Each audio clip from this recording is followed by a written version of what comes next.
The Fed's been operating its monetary policy while looking in the rearview mirror because they keep creating inflation, right? Printing money, quantitative easing, whatever you want to call it, and they keep printing more and more money, and they look at the CPI, and as long as it's below 2% or some version of it, they think it's okay to keep printing money. Meanwhile, they're ignoring the road ahead. The problem is they're going to raise rates enough to crush the economy, but not enough to slow inflation.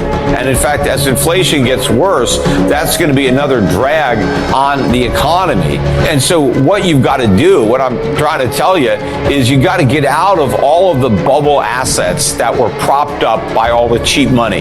Because even though money is cheap, it may be slightly less cheap for a while, and that's enough to collapse the bubble.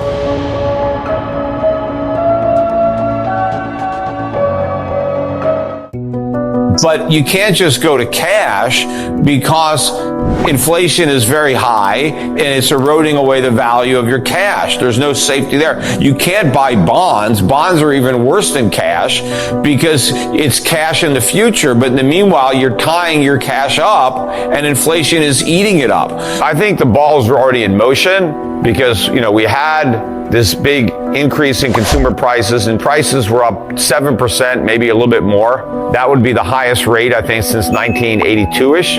But, if we still measured prices the way we measured them in 1982, we would have, reported about a 15% increase in consumer prices, which would make it worse than any individual year during the 1970s or 1980. So this was a horrible year of inflation, and I think this is, really the beginning of the end, because now the Fed can no longer justify 0% interest rates and quantitative easing. It needs to raise interest rates, and it's now talking about raising interest rates, and it may in fact raise them. We'll see.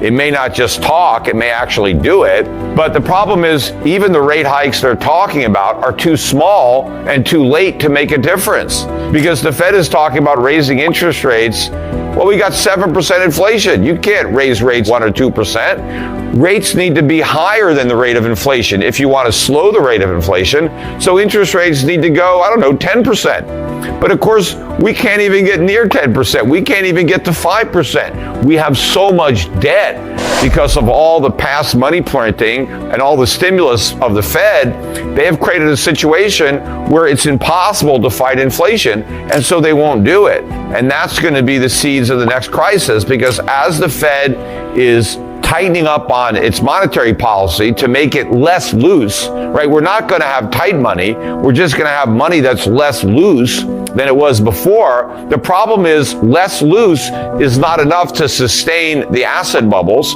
in a lot of these financial assets. So we get a crash, but it's not tight enough to actually bend the inflation curve.